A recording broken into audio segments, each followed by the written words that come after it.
ফজলুর রহমান সাহেব তিনি ৩২ ভাঙার কারণে তিনি খুব জ্বালাময় বক্তব্য দিচ্ছেন। ফজলুর রহমান ৩২ সম্মানিত লোকজন আছে, তো আমি আমার ওয়েতে বললাম না, তোরে জায়গা মতো দিয়ে দেওয়া হবে। এই ধরনের বক্তব্য দিবি, রাস্তাঘাটে কিন্তু পোলাপাইন দিয়া কিন্তু থাপড়াবো কিন্তু। খুব সাবধানে কথাবার্তা বলতে হবে। ৩২ কেন, শেখ হাসিনা শেখ মুজিব এই বাংলাদেশে আর কোনোদিন সেই জায়গায় আসবে না। এটার জন্য যা করা দরকার সব করা হবে। ওয়াকারে দিয়ে খুব বেশি দিন এরকম চালানো যাবে না। ওয়াকার কি করবে? পিডিআর পিলখানা হত্যাকাণ্ড নিয়ে যে কমিশন গঠন হয়েছে, কমিশন বলে ফেলেছে যে এটার সাথে ভারত জড়িত। আপনি আর কি নিবেন? আর তো কিছু দরকার নাই।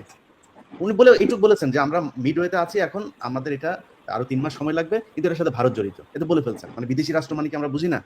এটা আপনি আটকাবেন কিভাবে? এটা আটকানোর কোনো সুযোগ নেই। যেই জেনারেলরা এখন ওয়াকারের পক্ষে তাদেরকে বাঁচানোর চেষ্টা করছেন, আপনারা বিপদে পড়বেন। এখান থেকে বের হওয়ার সুযোগ নাই। যাই হোক, ডক্টর মোহাম্মদ ইউনূস, খলিল ভাই, আপনাদের কাছে এই বিডিআর এর বিষয়টা জানিয়েছি। আপনাদের কাছে একটা সুষ্ঠু একটা পদক্ষেপ চাই। যদি না পারেন তাহলে আমার মনে হয় প্রতিরক্ষার এইটা ছাড়িয়ে দেন। এটা ছাড়িয়ে এটা হিরো আলম টালম কারোর একজনের দেন, তারা চালান। আপনারা প্রতিরক্ষা যদি আপনি সেনাপ্রধানরে বুঝাইতে না পারেন তাহলে তো সমস্যা। যা চায় তাই হবে। ১৭ বছর আগে, ১৬ বছর, 10 বছর, 12 বছর আগে খুন হয়েছে, সেটার সাক্ষী নাই, কিছু নাই, জামিন দিয়ে দিচ্ছেন বিচারক, তারপরে আবার ফের স্টে অর্ডার দিয়ে দেয়। মানে কোর্ট কি, এটা কি ডিজিএফআই এর প্রতিষ্ঠান নাকি যে ডিজিএফআই যা বলবে তাই? আর যারা আসিফ নজরুল সহ যারা আজকে বলছেন যে আপনাদের কিছু করার নাই, কিছু করার না থাকলে আপনারা এখানে বসে থাকতে বলে নাই, তো এগুলি বলেন যে আমার এই সমস্যার কারণে আমি দায়িত্ব পালন করতে পারি নাই, রিজাইন করলাম, দ্যাটস ইট, চলে যান এখান থেকে।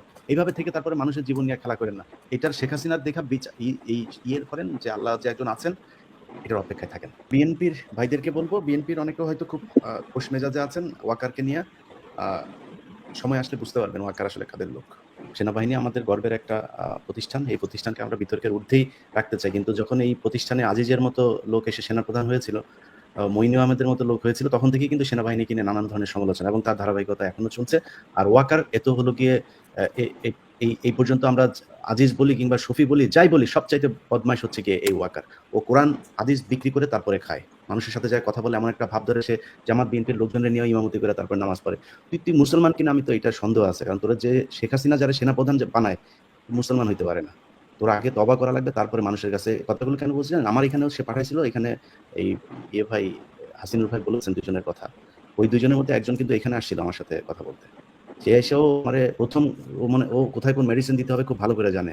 হাসিনুর ভাই যেটা বললেন যে এই দুজন নষ্ট করছে, এরা কিন্তু বিশাল ব্রিলিয়ান্ট। আমার সাথে এসে প্রথমে ১ ঘন্টার আলাপ, এই আলাপের মধ্যে ১ ঘন্টার মধ্যে সে পুরো হচ্ছে কর্নেল হাসিনুর রহমান, সরি, এই ওয়াকার হচ্ছে গিয়ে এই মাগরিব থেকে এশা পর্যন্ত ওর সামনে অনেকগুলো বই থাকে, কোরআন হাদিস বিভিন্ন অনুবাদের কোরআনগুলো থাকে, ও সেগুলো নিয়ে বিশ্লেষণ করে। মাগরিব থেকে এশা পর্যন্ত ওনার সাথে কেউ দেখা করতে পারে না। আসলে যদি এটা করে তাহলে ও কুফরি করে, ও ভালো কাজের জন্য এটা করে না। ও যে ভালো মানুষের পয়দা হইতো, কোনো মানুষের মানে ইতে যদি নাকি কোনো মানুষের পয়দা হয়, সেই মানুষ এই ধরনের অমানুষ হতে পারে না। একটা পরিবারের এই যে কথাটা বললেন আমাদের পারভেজ ভাই, এর চাইতে ভয়ঙ্কর তথ্য মিডিয়ার পরিবারে আছে। ছোট বাচ্চা রেখে এসছে, স্ত্রী রেখে আসছে, 6 দিন আগে মা বাবা আর কেউ নাই, একমাত্র সন্তান, বাবা মা মারা গিয়েছেন, বাবা স্ট্রোক করেছেন, প্যারালাইজড হয়ে পড়ে আছেন, টাকা পয়সা কিচ্ছু নাই, এভাবে চলছে। এত সোজা না। আমি ইলিয়াস হোসাইন আজকে আপনার সাথে যে কথাগুলো বলছি, এটাতে আপনার কষ্ট হতে পারে, আমি জানি আপনি বিশাল ক্ষমতাশালী, আপনি আমার অনেক ক্ষতি করতে পারেন, করেন। একজন বিচারক আছেন, তার কাছে জবাব দিন। আপনি যা করলেন এই গত 1 বছরে, এই 1 বছরের মধ্যে আজ পর্যন্ত আলেমদের যেখানেই যায়, আলেমদের বিচারে ইদানিং একটা নাটক শুরু হয়েছে, তাদের জামিন হচ্ছে, স্টে অর্ডার দিয়ে দিচ্ছে। পারভেজ ভাই নিশ্চয়ই জানেন, আপনিও এরকম একটা মামলা আপনার হাতে আছে, জামিন হচ্ছে, স্টে অর্ডার। আরে ভাই, সে হুমায়ুন আজাদ হত্যার মামলা, কোনো সাক্ষী নেই, প্রমাণ নাই, গাল গল্প বানানো, জামিন, স্টে অর্ডার। বিচারকের সাথে কথা বললাম, ভাই বুঝে নিত, ভাই আমাদের হাত পা বাঁধা, সব একই সমস্যা, এক জায়গা থেকে, সেটা হচ্ছে ডিজিএফআই। এরে ওয়াকার যা বুঝাচ্ছে, ডিজিএফআই মহাপরিচালক তাই করে, সবখানে এটাই চলছে। চালাইতে থাকেন। আল্লাহ শেখ হাসিনাকে যেভাবে ধ্বংস করেছে ওইভাবে ধ্বংসের জন্য। আপনাদের ঘরে কিন্তু আগে আমরা পুলিশে করতাম, পুলিশের ওই যে ঐশী তার বাবা মাকে খুন করেছিল, বলতাম পুলিশের ঘরে খারাপ সন্তান পয়দা হয়, এগুলি বলতাম না। তোদের ঘরে এই ধরনের সন্তান পয়দা হওয়া শুরু হয়েছে। এই যে অ্যাডভোকেট সাকিব যেটা পয়দা হয়েছে, এই পিলখানা হত্যাকাণ্ডে টাকা পয়সা দিয়ে আমরা অনেককে শহীদ হিসাবে জানি। তারা সরকারের সুযোগ সুবিধা নিয়ে, এই সেনাপ্রধানের সুযোগ সুবিধা নিয়ে বিদেশে পড়াশোনা করেছে, ভালো থেকেছে, ভালো খেয়েছে, তারা এখন বাপের হত্যার বিচার চায় না। এই সন্তান তোরা পয়দা করে গেছিস, কারণ ওই যে অপারেশনে ডাল ভাতের টাকা মেরে খাইছিস না, ওইটা আল্লাহ এখন তোদের এই যাদের জন্ম দিয়ে গেছিস তাদের দিয়ে উঠায়। এর চাইতে খারাপ ভাবে আর বললাম না, আল্লাহর কাছে বিচার দিয়ে রাখলাম।